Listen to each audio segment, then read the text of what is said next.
I'm not there yet. Hey, everybody, what is going on? Happy Thursday. Happy Friday, Junior. Welcome to the Adult Table. It's been a little minute.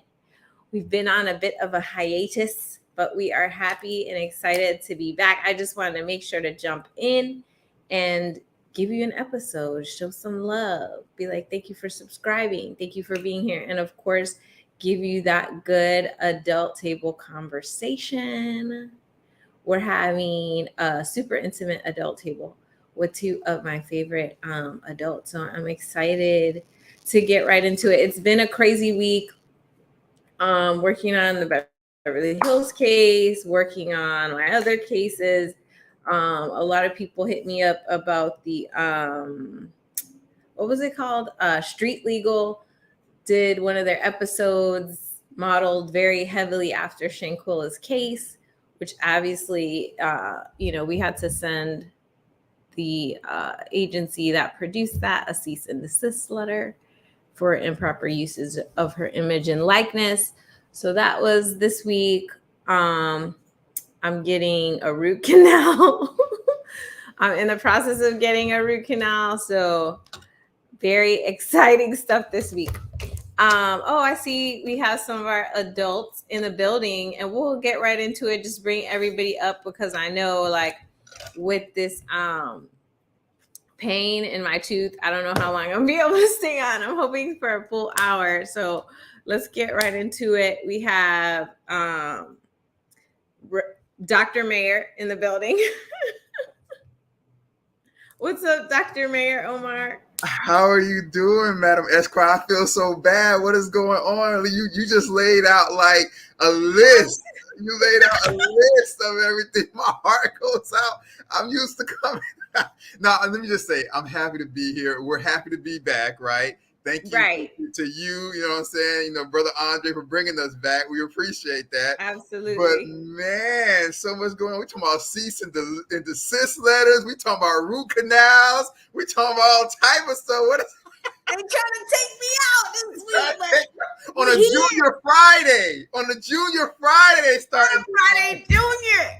Friday Junior, my bad. Look, I'm so messed up. I mixed it up. I turned it around. I said Junior Friday's Friday Junior. Everything's crazy, but it's okay. We're going to ground everything out with the adult table, and everything's going to be peaceful, and everything's going to be smoothed out by the time you hear Madam Esquire. Good to be back.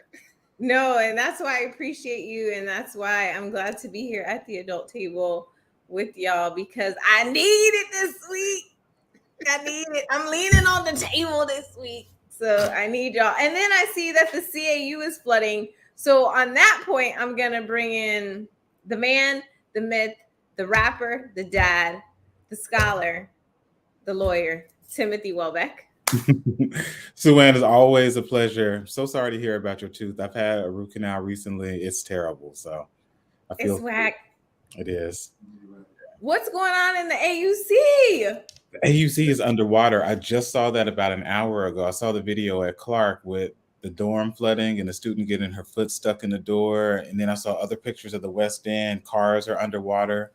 And so unfortunately, it's just like another product of just racism and urban neglect. The drainage system in that part of the city is not good. And so if there's unusually heavy rain, the streets are prone to flooding. And so it seems like they got some heavy rain recently and like more than usual. But that dorm was ridiculous. It looked like there were feet of water in the dorm itself. And then just water all throughout the AUCs. Typically, like someone like the side streets, the small streets flood over there. Right. But I've never seen a dorm flood like that before. Right. I'm like, wait a minute. What is this? First when I thought there was a leak inside the school. Yeah. Then I was like, oh, no. This is water from the outside. Mm-hmm. And then I'm like, why are they not evacuating the kids? Or that doesn't make any sense, because if the water was at the level that it was outside, they should have known to get the students out of there. And so I'm not sure what's going on over there. I'm really sad to see what's happening to the students. Because the semester's just getting started back. They shouldn't have to think about stuff like this. Well, check on your kids and check on your friends. Yes. That's paying all the tuition for their kids to be over there. Okay. Those schools are not cheap. So because that's not cool. I see Shank is in the building. Hey, Suan. Hey, Suan. What's up? What's up? What's up, Mayor? What's up, Mayor Omar and Timothy? How y'all brothers doing? I'm doing all right, man. How you doing? Good to see you, my brother. Good to see you. Hey, Suan, watch it with the aches and all that, because I got rheumatoid arthritis. So when you ache, I ache.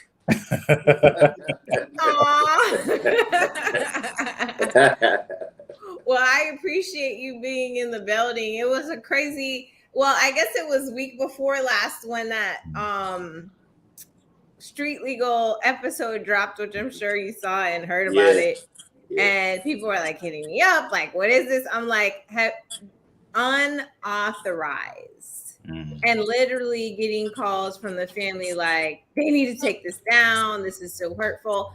And what's so crazy about it is just that it's an improper representation. It's besides the fact that it's unauthorized, besides the fact that they didn't bother to ask the family permission, they actually take the time to create a story that dehumanizes Shanquella, which is crazy, and further victimizes her family, which is just insane. No, we're not advertising it.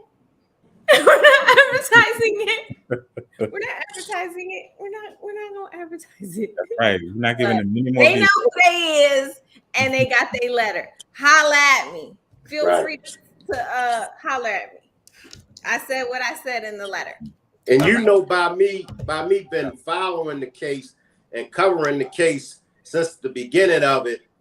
When I watched it from a director's perspective, and I could give them credit on, you know, that aspect. But when it comes to the actual case, you know, me and the Rock Squad, we was like, Yeah, you can't take conspiracy theories and fold them in with real events. Like Toni Morrison could do that, you know. You know what I'm saying? It's like take factual events from Black history and then use it as a lesson to teach you something, you know. But those people that she's discussing are long gone, and she's creative enough and uses words enough to be able, you know, what's happening in the story. That's like taking creative license, which is what we're doing in the state, which actually I spent my time just before coming on today at open house. And my daughter is taking U.S. history this year. So, you know, I had to show up to get it in with the U.S. history teacher. Like, so you get them new standards, right? What are y'all teaching? Huh?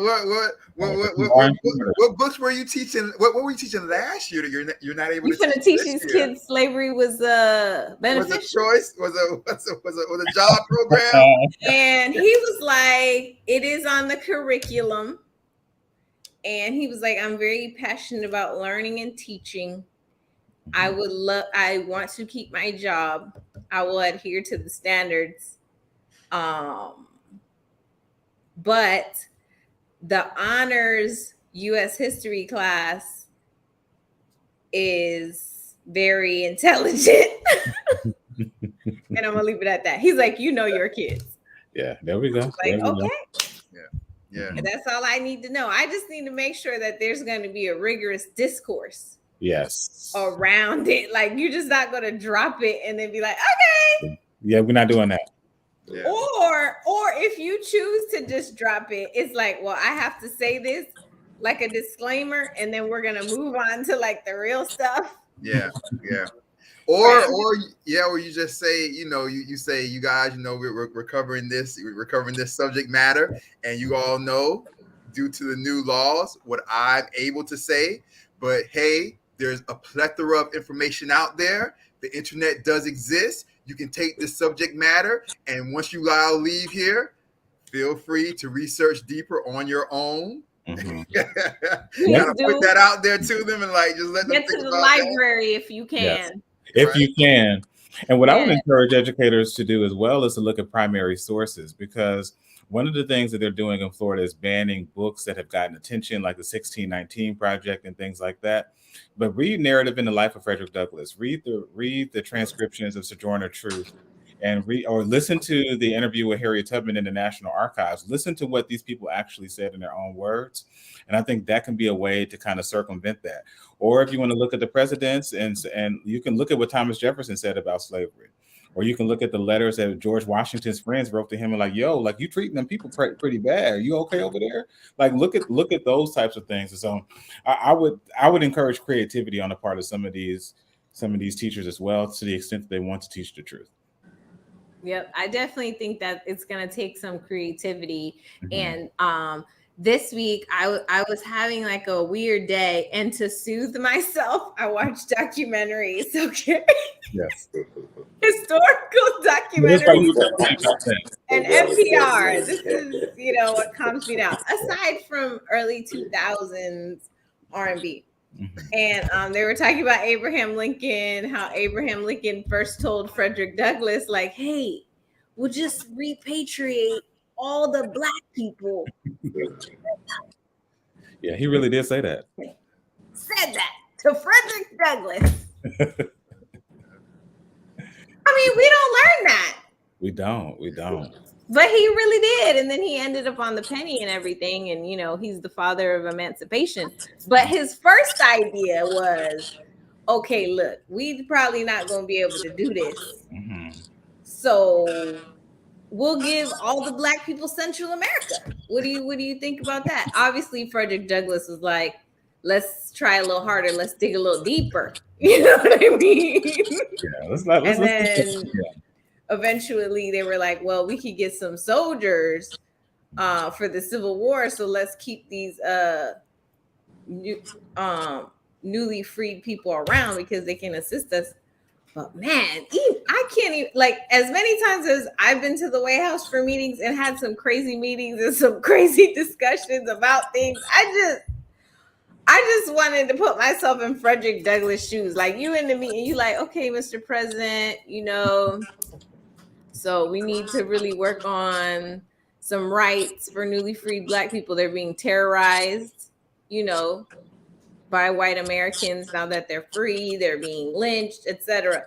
And the president look at you and the other Black leaders and say, you know what? I was thinking about y'all. And maybe y'all should just go to Central America. Oh, we froze. He really did say that. And Thomas Jefferson was trying to send us, I think, back to West Africa. How do y'all think that would have played out for us if we would have had Central America? How do y'all think it would have worked for us? Yeah, we're back. So I think what happened in Tulsa, in Greenwood, and Rosewood, Florida is a great example of that.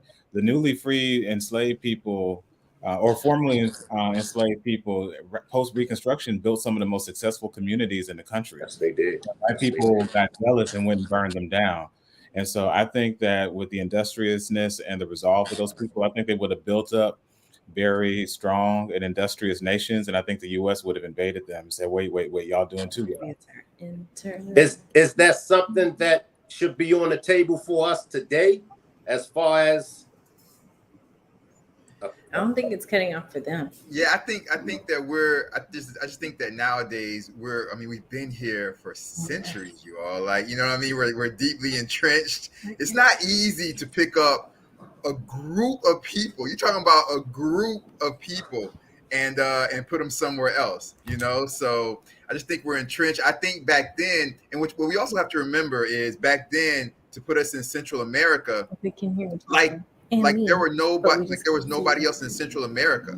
There were other people in Central America, so they're just assuming that these people that were already in Central America are going to say, "Hey, come on in," like open arms. And you don't know how they're going to take it, like because y'all don't want them. Y'all going to dump them over here on us. There was people already there, so that's something not to think about, Yeah.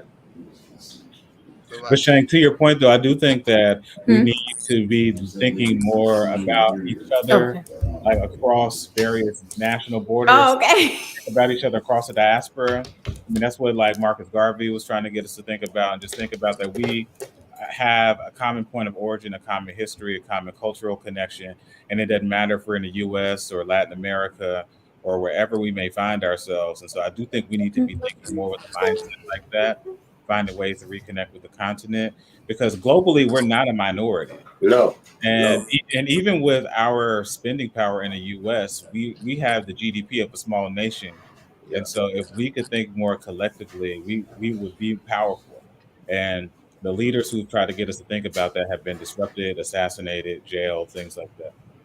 I think Esquire Welbeck, and I think you, Shank, also. I think both of you guys are on the great point where we need to focus, because right now I think is the best time in any time in history, and it's not going to be the best time period in history, because I think it's just going to get better and better and better as the years go on, because of the globalization of the internet, of everything's so much, the world's so much smaller, everything's so much closer than it's ever been before.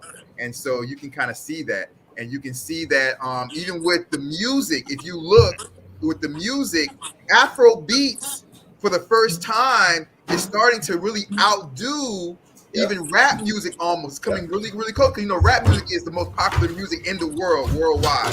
Highest streamed artists are like Drake and things like that. Now Bad Bunny is also up there, but so Latin music's also growing. Reggaeton for the first time is also growing to like equal rap. But Afro beats though has made a huge climb, and so it's just showing you. And even Afrobeat concerts in the U.S.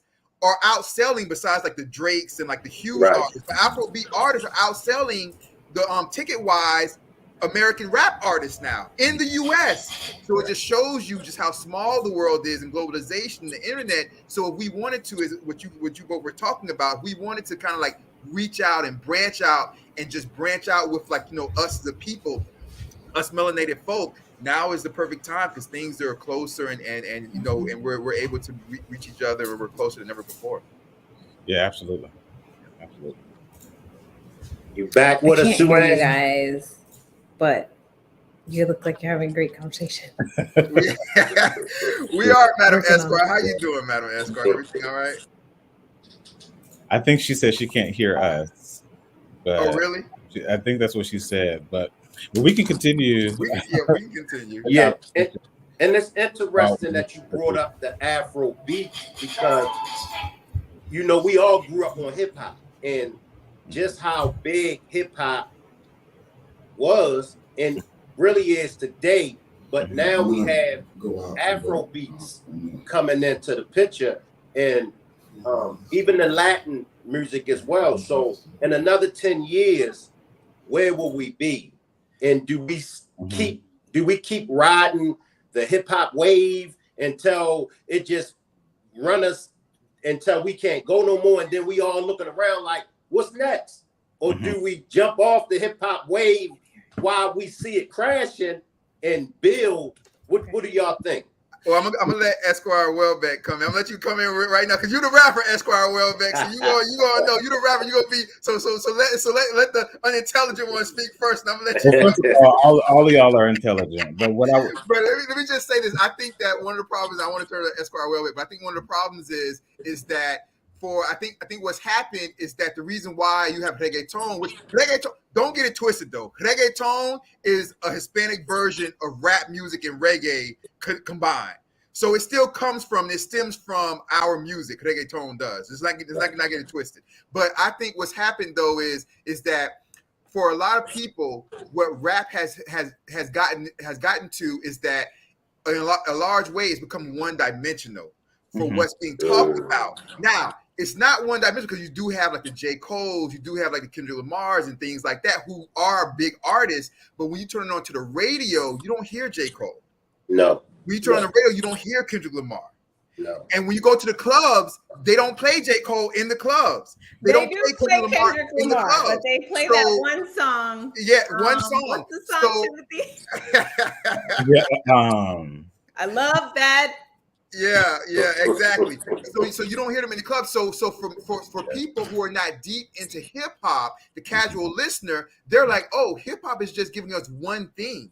It's just giving us sexualized music and things like where Afro beats and reggaeton, they're giving us something different. So it's almost a breath of fresh air, since hip hop, since American radio and American popular music doesn't push all forms of hip hop. Yeah. So people are getting bored of hip hop talking about the same thing because it's all they see. So they're turning to Afro beats, and they're turning to reggaeton. Esquire Welbeck, do your thing, my brother. Yeah, so I saw a few people having this conversation and talked to a few people who are kind of at the forefront of the industry, and a lot of them were having this conversation a year and a half ago. And what they were saying is a lot of what you're saying, Mayor Omar, in that so much of what is pushed to the forefront of the mainstream is not only redundant in terms of the content, but also the sound. And so much of the hip hop of today, at least, and that's released commercially, is not joyous. It doesn't spark dancing and enthusiasm. And that's what people were projecting, that house music was going to take off the way that it has, and why even Drake released the album that he released last year, why Beyonce's music, particularly with this past album, is really various interpretations and experiments within house, and even why Afrobeats has taken over to the way in which it has, and because those genres are not only cultivating novelty and originality and experimentation, but they also have various forms of joy. Like, people want to get out and be able to dance. Like, our generation, when we went to parties, when we went to clubs, we danced. Like, we danced for real. And so much now of the club culture is standing around watching people pull out your phone, like have a moment for social media, and try to get into sections and look at each other, but there's not a lot of dancing. And so much of the hip hop right now, so much of it is dark in terms of, again, of content. And I'm talking about what's pushed at the mainstream level, because you're right. You can find what you're looking for, and we can find things that are wholesome and substantive and still compelling and dynamic. But so much of what's happening at the mainstream level feels like the same song all day. And so because of that, people are beginning to tire of it. And this is the first year in the last several years that we didn't have a hip hop song that was the number one song on the Billboard charts. That didn't happen until like the middle of the summer. Typically, you would have one almost every month. And it just shows some of this declining popularity, and hip hop is kind of losing some of its footing in terms of a mainstream driver of cultural norms and traditions. And like, the thing is, like, everyone is still going to emulate hip hop. Like, Burna Boy, like, fashions himself, like he's in the Bronx sometimes. You know what I mean? People still jack our slang and our aesthetics and things like that. But in terms of the actual music, I think just like you said, we're going to see other things continue to take a foothold at the top of the charts. I love it. And I'm actually back. My technical difficulty has been resolved. I appreciate you guys holding down the table. Salute to Miss Parker. What's up, PM channel? So we skipped a couple things, which is fine. But today I saw that they made a post and deleted it quickly. The post was, of course, I screenshot it for you guys before they deleted it, but it was this rapper or artist. I'm not sure if she raps or whatever, but her name is Sexy Red. Oh, yeah. You don't know that? She revealed that the most romantic thing someone did for her is that her first boyfriend robbed somebody on Valentine's Day and gave her the money. I just want to say this. I feel like sometimes people forget that the kids are on here. Yes. Because it's like, yes, girl, what? Please. Girl, what? And I get freaked out because I have a preteen. And so, I talk to my kid, and most of us do, but they're still being exposed to this stuff. Like, why would that be a headline? Why would that be a story? I just feel like it's irresponsible. It's not even journalism, irresponsible posting. I completely agree. Because I'm sure she did the interview and thought it was funny and thought it was cute, or she did it and was like, maybe I took it too far. Mm-hmm. But the people creating the headline and just specifically showing that was like, okay, so you're making it like if that's a good thing. So boys are looking at that like, oh, okay, so next Valentine's Day I need to rob somebody for a girl. Yeah. Yeah. She's I think she's like 25 years old or something like that. Unfortunately, I think that and her age is not an excuse, but unfortunately, I think that a lot of times with social media and her record label won't correct her management won't correct her, because a lot of times with social media they're doing things and they post things geared towards their base, their fan base, and geared towards their listeners. If you listen to her music is what they would call probably, quote unquote ratchet, and therefore her fan base would eat something like that up, and her fan base would kind of glorify that type of thing, like guns, robbing, and stuff like that. It's kind of like any type of like ratchet or what thug or gangster fan base. They're going to glorify those type of things and talk about like pulling out their gun, pulling out their stick, this and that, and this and that, and they glorify those things. So those type of things will get her fan base even talking and excite her fan base. Like, oh, did you hear what happened? Da, da, da. Oh, you heard what her man did? Da, da, da. And so they kind of look at it like that. I don't know. Yeah, Suanna, to Mayor Omar's point, that's so much of her public persona. And that, like he's saying, that's why people celebrate her. And that, I mean, there's space in hip hop for everybody, but where I take issue is when this is the predominant image and we don't leave room for others to take a foothold in terms of showing the diversity, particularly of Black women's expression. And that, so like Sexy Red is from St. Louis. She's authentically herself. She's really brash and in your face. Her music is very coarse. You think that's her being her authentic self for real? Or is that an exaggeration of one aspect of her personality, going to Mayor Doctor's point that it's being one-dimensional? Like it's only showing her being super ratchet and super like, glorifying these and sexualizing herself. Well, a lot of times even if that is not every part of you, a lot of times if that's how you make your money and you want to continue to make money, not only do you continue to say those things, but your record label, your management is going to push you to say those things. Because if she tries to come out and try to sound like, we're old school, De La Soul, or even J. Cole or Kendrick Lamar, her record label is going to be like, man, you're going to lose your fans. They're not going to want to hear that from you. They don't want to hear that from you. Like, what are you talking about? You were like, we're not doing the rebranding right now, girl. You better stick on brand. Timothy, do you think it's the market driving hip hop this way, or do you think the hip hop behind the scenes people are pushing it this direction? Like, do you think the fans are like, yeah, we want more super a sub culture of the entire culture? This is what we want brought to the forefront. I think it's circular in that, so people say they don't want this, but her streaming numbers say otherwise. People are listening to it. And beyond that too, I think it's circular in that so many artists look at various avenues to get on. So like if you're a woman, one of the ways to get to the front of the line is to produce a certain type of content. Young men, if you want to get to the front of the line, one of the ways to do that, at least to accelerate the process, is to produce a certain type of content. And so Sexy Red is doing that. And people are then promoting it. Like when Pound Town first dropped, the timeline was laughing at the song. They were like, yo, this is not a real song. The girl ain't even on beat. She sounds like she's talking. And now it's like the song of the summer. And everybody's quoting it all the time. And now Sexy Red is a real thing. She was just at the Jets game on Monday because the Jets were listening to Ski Wee at their Hard Knocks episode for the week. So she's a thing now. She's becoming a household name in hip hop. And that's what I mean in that it's circular, in that, people say they want something different, but then they get Sexy Red, and that's who they're running to see at the shows. That's who they're listening to. And then because that's what's selling, that's also what's pushed. And then because people expect that to sell, they will push that and look for the next thing. And so the process continues to repeat itself in that way. I once heard an executive tell me a few years ago that don't nobody want to hear substantive stuff, particularly from a woman.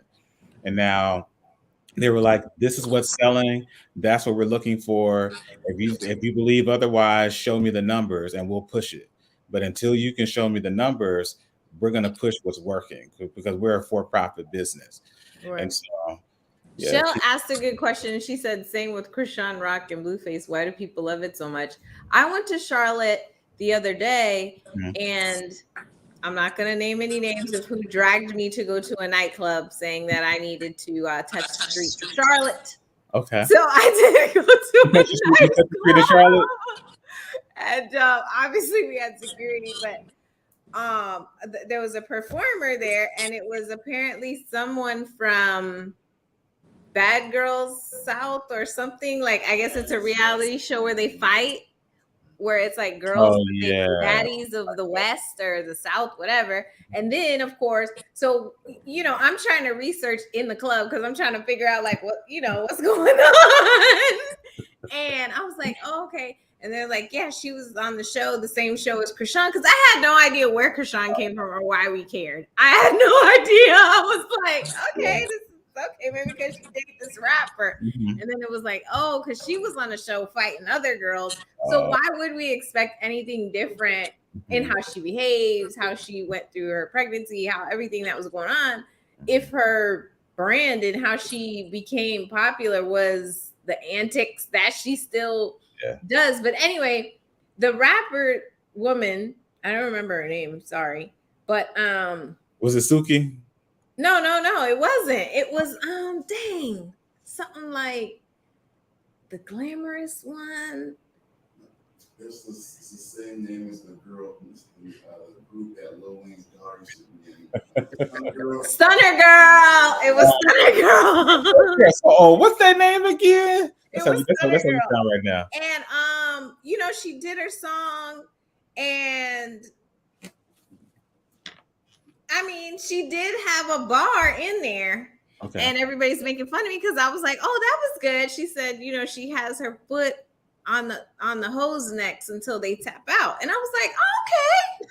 You know, that was the only thing I understood from all the 5 songs that she did. Oh, okay. She did 5 songs. She was really performing. Yeah. And after the first song, everybody became very uninterested, which is what prompted me to start looking it up, because I was like, oh, maybe it's not an artist that's known or whatever. And then I was like, okay. But I was in the market. So the expectation was everybody was going to be going crazy and like whatever.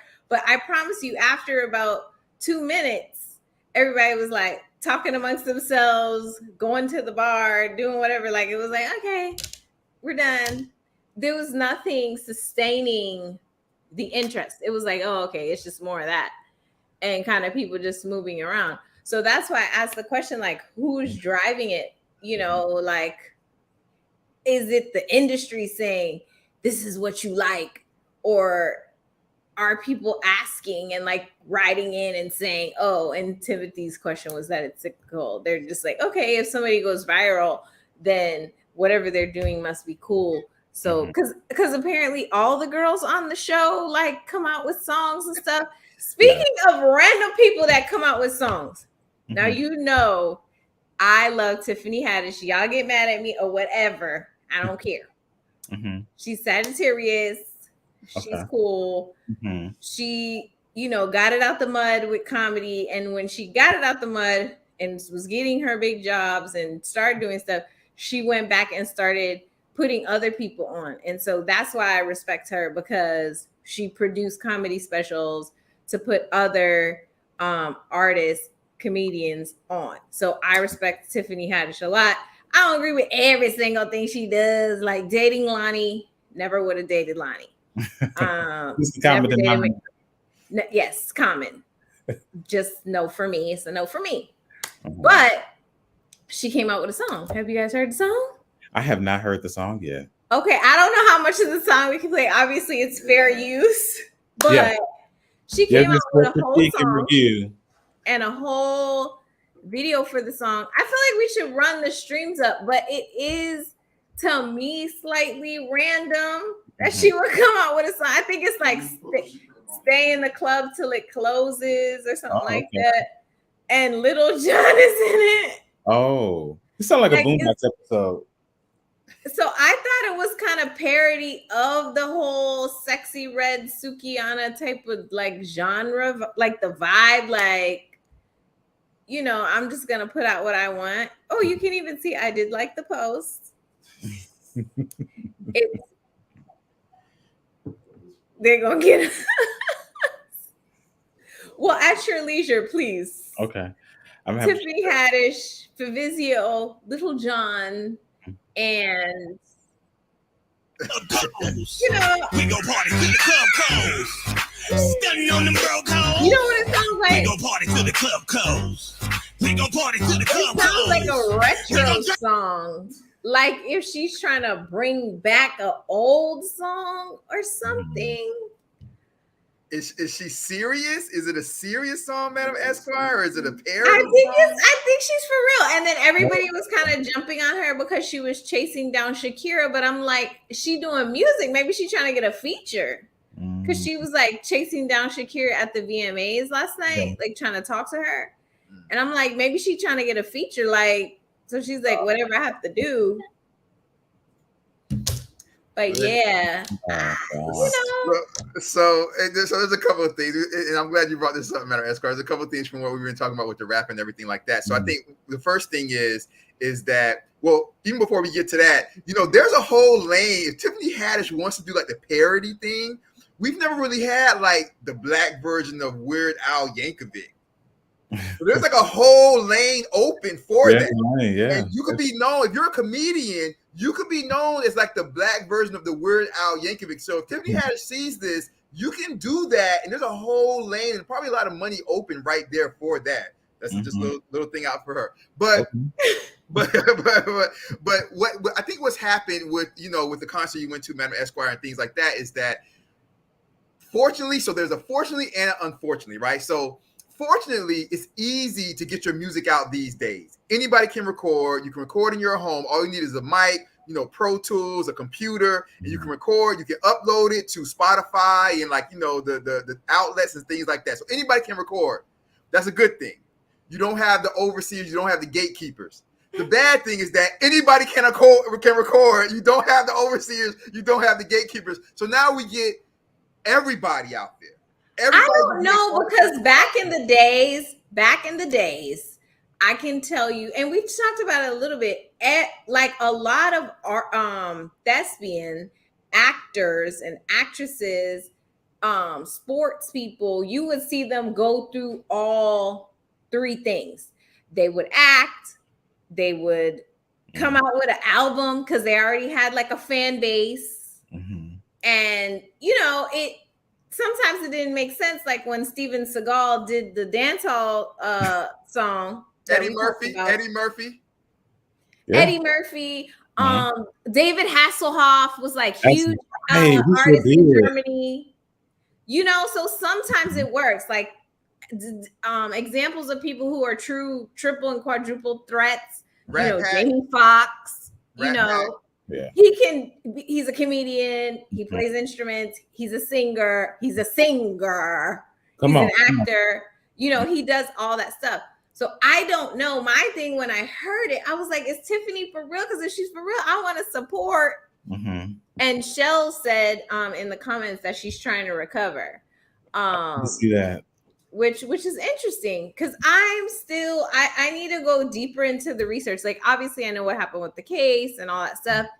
And I don't remember, like, as a community, if she was canceled, if we had a conversation about it, or if it just happened like the one girl that sang, what was the lady that sang was it Trump's inauguration? Chrisette Michele. Everybody was like, we didn't say it. But then she was saying, oh, y'all done cancel me because I was out here trying to get me a check. And we were like, I was like, oh, I didn't know you was canceled. So, because usually we have, you know, one post where we get up under there the way that we should get to the polls. And we say, no, for this person, they gone. We did that for Kanye West. Yeah. I'm not saying we, as in I participated. I'm saying I saw it. You know what I mean? I saw everybody was like, he doing too much. We can't do this with you, Kanye. Adidas done took away your shoes. Now everybody got shoes at home. We don't know what to do. Okay, we're done with Kanye. Kanye keep coming out with no shoes. He got his head wrapped up. He got the Kim Kardashian clone. We can't do it. Like, you know, over time, you can see he was canceled. Was there a cancellation post that I missed that she's recovering from, or does it mean that she's just not as having as many roles in Hollywood? Like, what did I miss the memo? Because sometimes I do. Sometimes I be buried in the most important work of our time, and I miss things, and that's why I'm glad to have this so I can catch up. Because I don't remember like a specific singular post saying, like we're done with her, but with the whole scandal with her and the audition tape, I do remember conversations around that. And when someone's embroiled in scandal, people who may have disliked you before try to heap on the pile of criticism. So I saw some of that, like, people saying she was corny. I never liked her anyway. She was always weird to me. I saw some of that. And I think she may have lost at least one role based on that scandal. And so between that, the Common breakup, and just people not seeing her as much, I can see why someone would suggest that she's vying for attention or trying to recover or something like that. But I don't remember, like you said, a conversation like we've had with other people. right, like obviously R. Kelly, but we Yeah. still gonna play "Step in the Name of Love," but that's another story for another day. So PM Channel said, I think Tiffany was partially canceled. See, that's important to know, that you can have a partial cancellation, because I didn't know that. I thought it was either you canceled or you not canceled. And then she said, but she laid low. The backlash subsided. Her reputation took a hit, but she's still employable. Okay. So she's just employing herself, which is good. Mm-hmm. She took matters into her own hands. She was like, you can't blackball me. I'm going to be the ball, and I'm going to be black. I'm going to be black myself. How about that? There you go. I think that when it comes to cancellation, a lot of times, I think when cancellation is like, in like a all out event, you have to have something that's either out recently or coming out.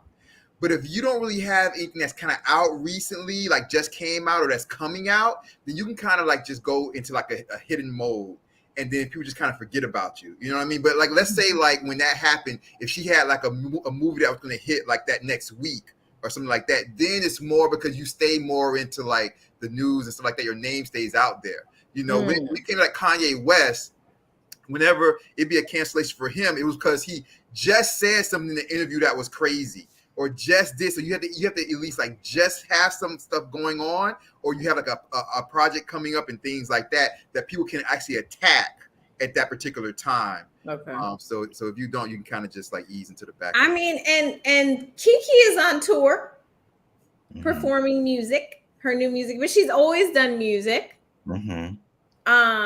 And I think her music is fun. I think her music is good. I think it's like more upbeat, dance, fun, let's vibe, what the culture needs. And we love her so much. And she already had like a wave with her popularity and stuff. We never canceled her, obviously, but we did talk about her a lot. So it's a good time for her to kind of ride that wave and be like, okay. And to Mayor Doctor's point, if she would have kind of retreated after the Usher thing, then we would have been like, oh, maybe something happened. Maybe she did do something wrong. Maybe there is some issue. But because she kept it pushing, kept with her merch, did the video with Usher, now she's going on tour. She's like, I'm unstoppable, baby. So that's what's up. Hey, Shank. I'm sorry, guys. I'm back. I had to set something up. I'm sorry. No. Glad to have you back. I did. It's almost the end, and I forgot to do the what the bleep person of the week. I cannot believe this. Okay, we ready. We ready when you are. All right. It was on NPR. We have the NPR clip. The content contains insensitive comments. Just want to let you guys know that in advance. Huh? No, it's the cops. Oh, the cop. Oh, I won't give it away. Yeah, right here. Mm-hmm. So to set up before we play it, a woman was killed by a police car, and the body cams that we all wanted were on. and the body cams recorded the officer's remarks after being advised that a 26-year-old minority woman was killed. So let's see if we can hear it. Can we hear it? It has the subtitles on there. Okay. Just yeah, $11,000. She was 26 anyway. She had limited value. I don't think she was thrown 40 feet either. I think she went up on the hood, hit the windshield. Then when he hit the brakes, flew off the car. But she is dead.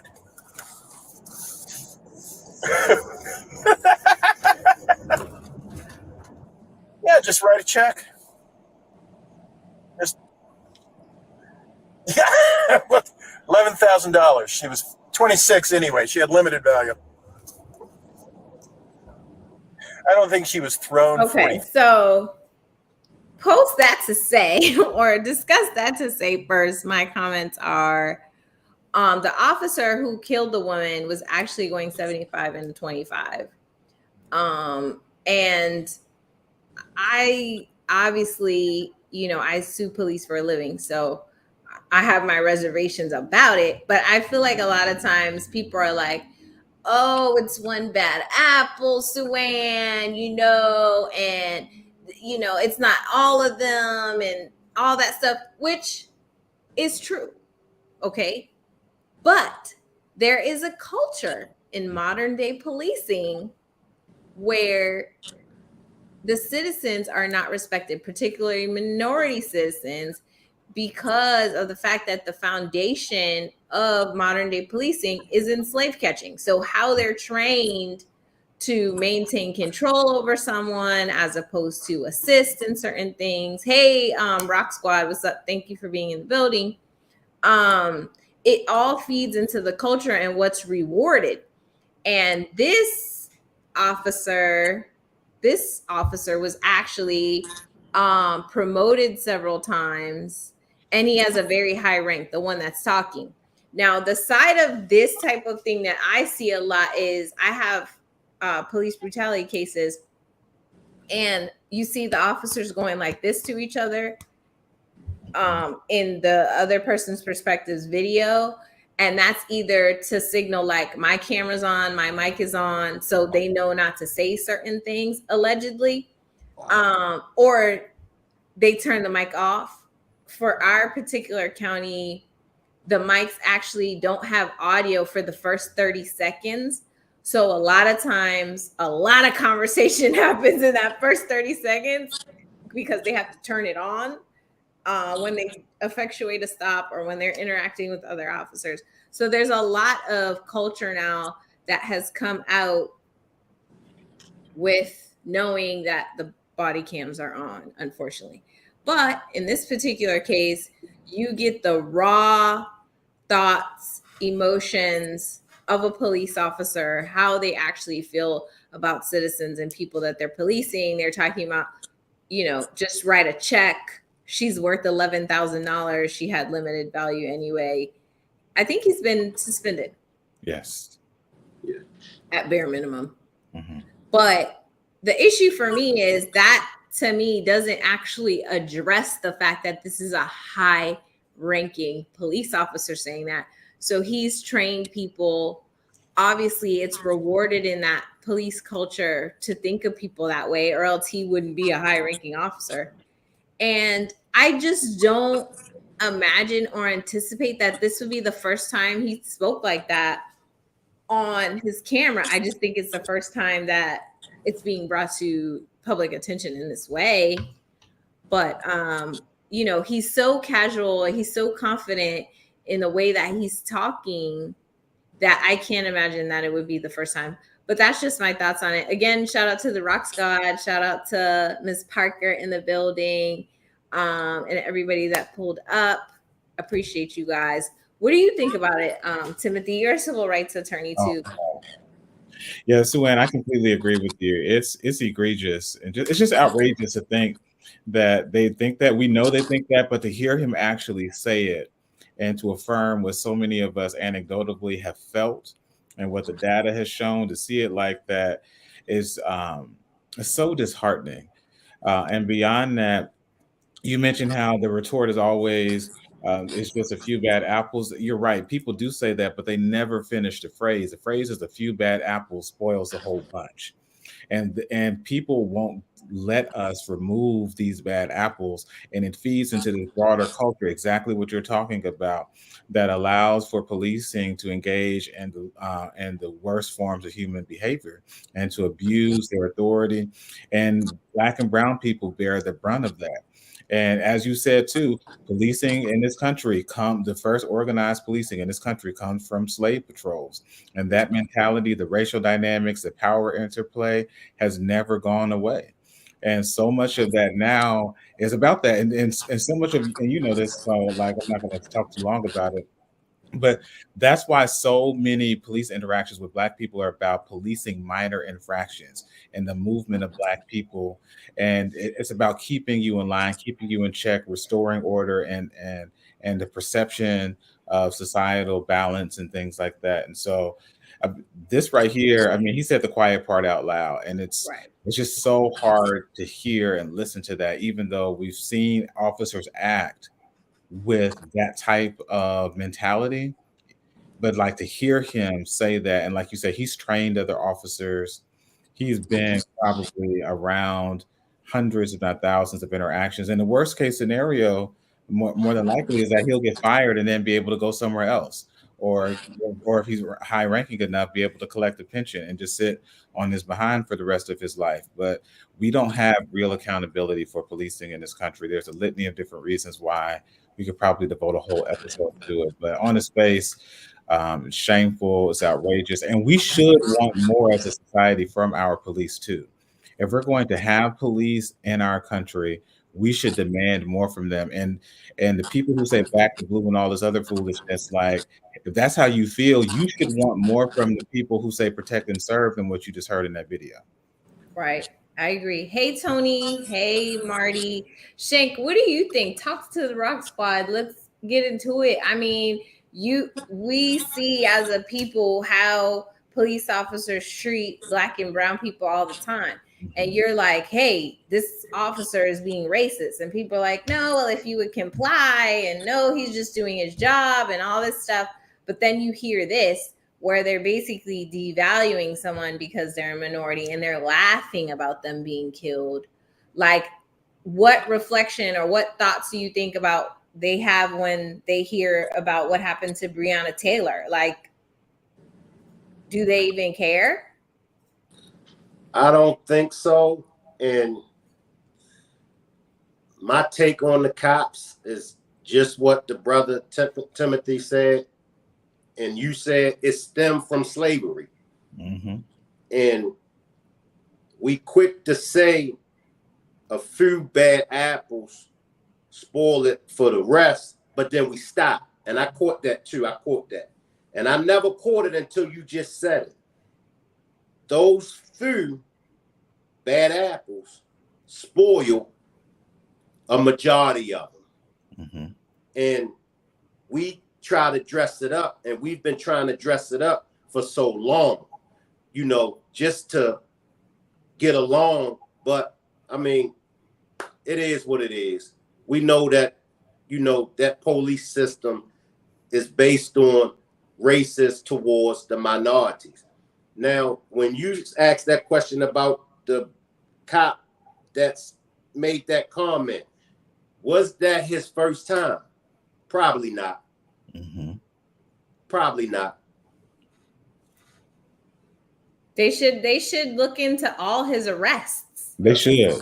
They absolutely should. Yeah. You know, they And should open up his whole file for his whole career and like see how he was interacting with people, like making just making sure, because obviously he has a certain look or a certain lens that he's viewing certain citizens through, you know, that we all know what it is. Mm-hmm. So those former arrests definitely should be evaluated. What do you think, Mayor Doctor? Yeah, I think you're all absolutely correct. I think that so there's a couple of things. I think that first of all, when I look at, like, for example, when I look at like correction officers that are in jail, when I look at people that drive the public buses and things like that, you have a lot of us who are in government jobs, but for some reason we don't go into policing really. Like go to a jail, you'll see all the correction officers pretty much are all black. They're pretty much all, they're all minorities. It's rare to see like a white Caucasian correction officer. So they're all either brown or black, and most of them are all black. If you look at your metro bus drivers and things like that, you'll see like a lot of like African American people or a lot of black people of color, Caribbean or whatever. But when it comes to policing, for some reason, you don't see a lot of us in policing. You don't see a lot of us in firefighting. You don't see a lot of us in those type of first responding jobs.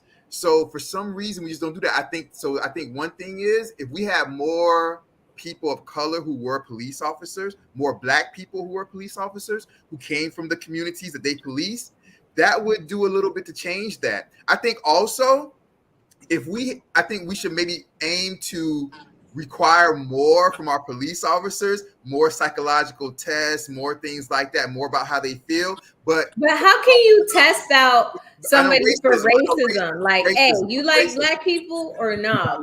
I know. It's hard to. But the thing about it is, though, and I started to lean into this. I think the pay is also a situation, because I think the way that we do our police officers, what we require from them, we're not requiring professional. Like we're not giving them professional pay starting off. A lot of them. So we're getting individuals. The same problem happens in the military, because in the military, the people that they get in that first come into the military to basic training, a lot of them are racist, because a lot of them come from the type of communities and the type of neighborhoods to where they're not like individuals that went to college and are highly professional. So you're dealing with the individuals who come from a like lower tier class, or they're segregated communities where they don't interact with other people. They don't. So I think those two things will start to change it.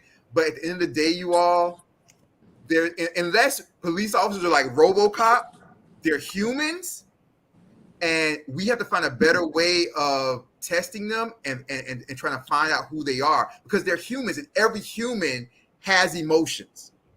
I agree. And I think the best way is accountability. Like if he does that, if that officer does something like that or says something like that, it's recorded. Immediately take his pension away, cut his legs from under him, not literally. And then he's the example. You're like, oh, okay, if I act this way, if I speak this way, if I devalue people like this, I will be fired. So I don't need to go into that. I've spoken to, hey, Nola, love you back.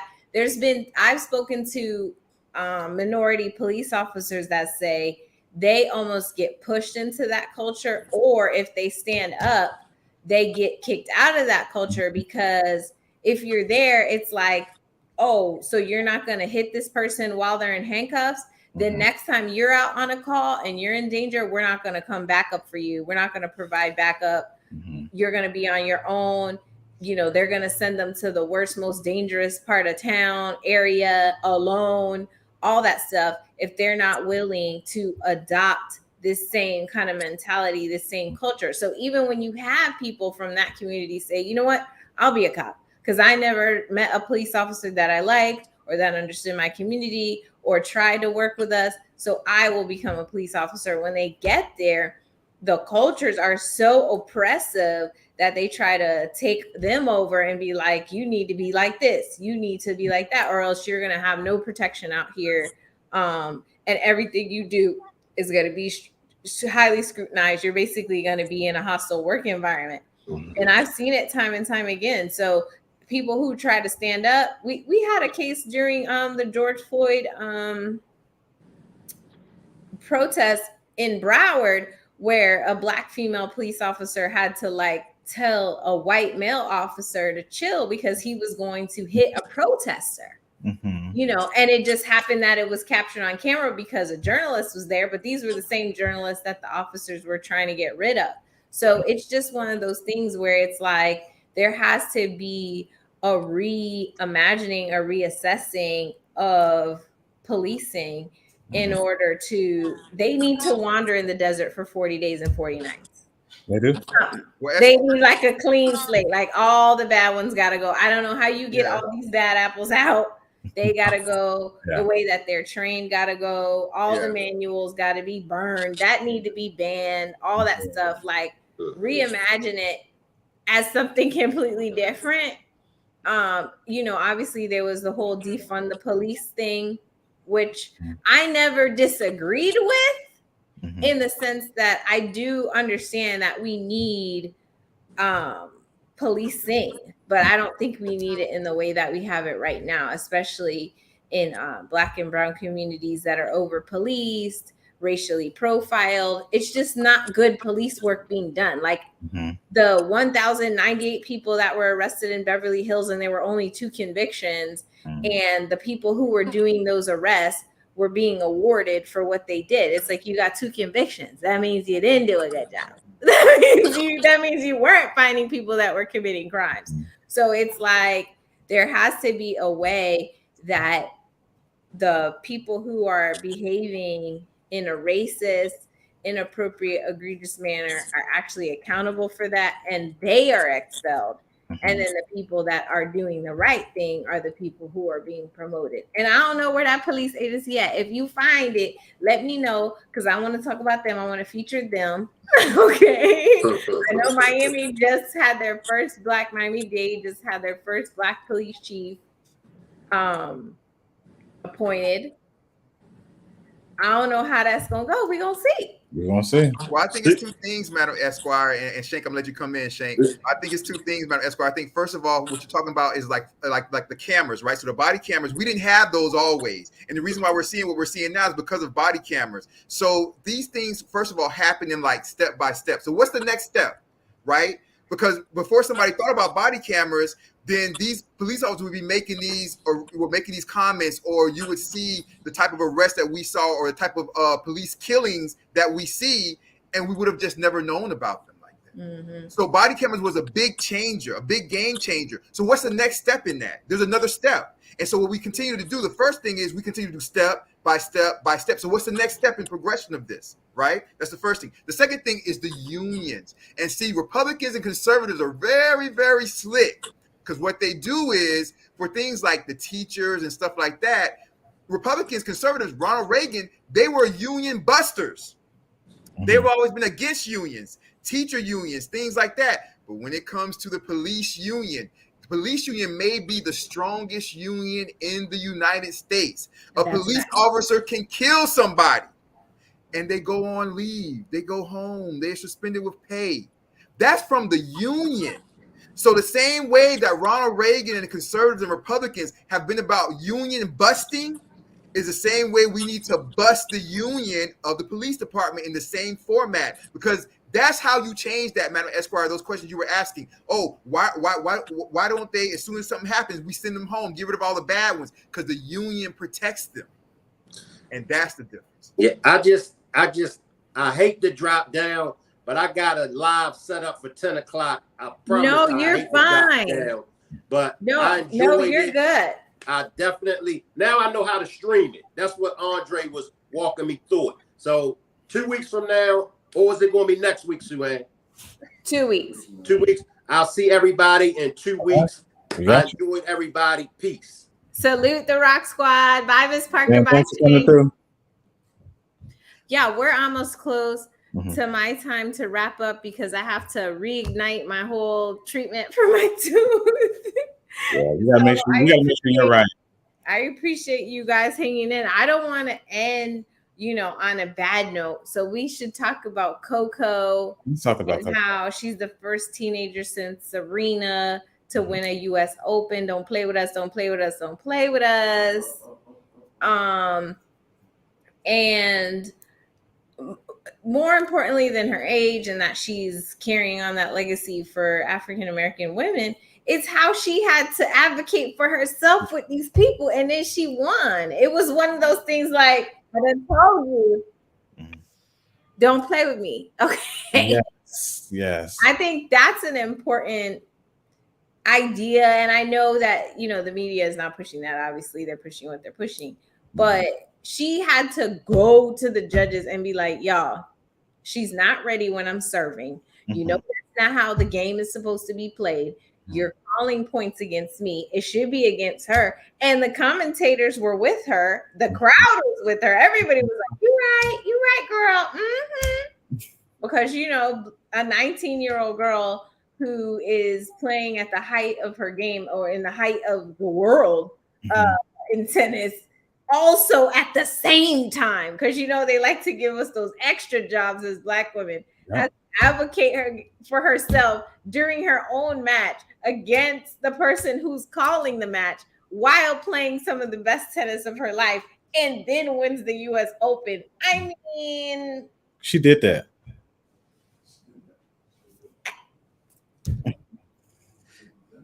It's just, I mean, it's beyond popping your collar. Like, what can she say? Parents in the audience, like, back then. No, absolutely. I love it. Go ahead, Esquire. I just loved every bit of it.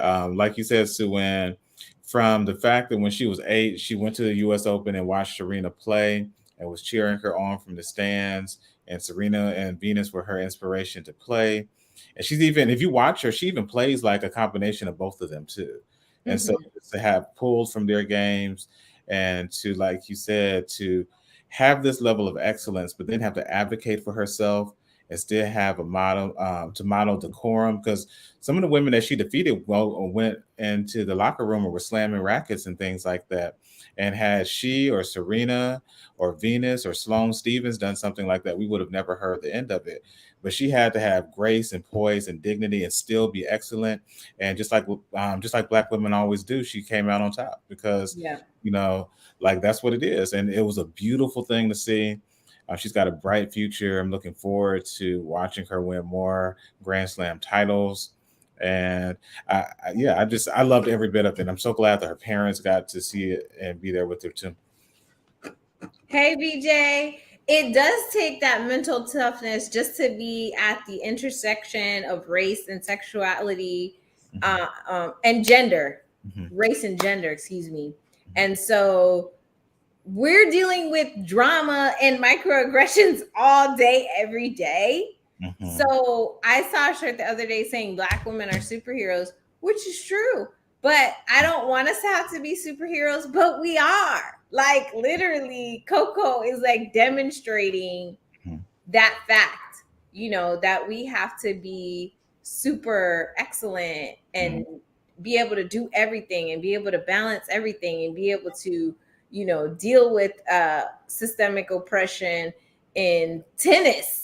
And also be at the top of her game and also maintain her cool and also maintain her game and manage her brand all at the same time, which she does, you know, with the help of her parents, which her dad was talking about how he followed kind of Serena and Venus's dad's book, literally, to train Coco. But I did not, I want Dr. Mayer to talk about it as well, but I didn't want to end on a bad note. And I know I have to go soon, but I definitely want to hear what you have to say about Coco.